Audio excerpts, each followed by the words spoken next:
किसी ने बड़े कमाल की बात कही है कि हार कर बाजी पिता हमेशा ही मुस्कुराया, शतरंज की उस जीत को मैं अब समझ पाया। हाय गाइस, मेरा नाम है आरजे कार्तिक। एक छोटी सी कहानी। ये कहानी नई नवेली बहू की, जो जैसे ही ससुराल में गई उसे अपनी सास से चिढ़ होने लगी। जैसा कि बाकी बहुओं को लगता है कि सास हमेशा टोकती हैं, फालतू की बातें करती हैं, फालतू का ज्ञान देती हैं जिसकी रिक्वायरमेंट नहीं है, इस बहू को भी वही लगने लगा। इसने अपने पति से कहा कि क्यों नहीं हम इस घर को छोड़ करके अलग जगह पर जाकर के रहने लगते हैं, रेंट पर एक 2 BHK ले लेते हैं। पति को लगा कि ये तो गलत हो रहा है। पति ने अपनी पत्नी को समझाया और ये बताया कि माँ सही कहती हैं। पति भी माँ का पक्ष लेने लगा तो बहू को और गुस्सा आने लगा। एक दिन वो चिढ़ करके लड़ाई करके अपने मायके चली गई। उसके पिताजी वैद्य थे, आयुर्वेद की दवाइयों का उन्हें ज्ञान था, तो जाकर के पिताजी से कहा कि पापा को ऐसी दवाई दीजिए, ऐसा जहर की पुड़िया दीजिए कि मेरी सासू माँ हमेशा हमेशा के लिए खत्म हो जाए। मैं उनसे पीछा छुड़ाना चाहती हूँ, मैं नहीं चाहती कि अब उनके साथ में रहूँ। तो पिताजी ने कहा कि बेटा, मैं जहर की पुड़िया तुम्हें कैसे दूँ? तुम्हें जहर दूंगा, तुम जाकर के सासू माँ को जहर दोगी, उनकी मौत हो जाएगी, पुलिस आएगी, तुम्हें पकड़ेगी, फिर तुम तक जहर पहुंचाने के आरोप में मुझे पकड़ेगी, हमारा पूरा परिवार तबाह हो जाएगा।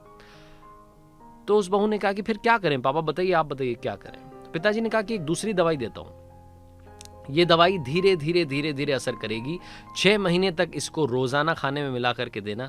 तुम्हारी सासू माँ की तबीयत खराब होने लगेगी, वो कमजोर होने लगेंगी, और 6 महीने बाद जब उनकी डेथ होगी तो किसी को मालूम भी नहीं चलेगा कि क्या रीजन था। बस इस दौरान अपने व्यवहार को थोड़ा सा चेंज कर लेना, उनसे प्यार मोहब्बत के साथ में बात करना। ऐसा ना हो कि शक की सुई तुम्हारी तरफ आ जाए। वो जो नई नवेली बहू थी बड़ी खुश हुई, उसको लगा कि बड़ी अच्छी बात है।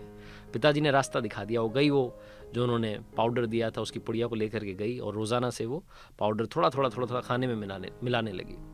सासू माँ की सेवा करने लगी, प्यार से बात करने लगी। अचानक से बहू के बिहेवियर में चेंज आ गया था। सासू माँ को लग रहा था कि जब भी वो कुछ बोलती थी सामने से बहू रिएक्ट नहीं करती थी।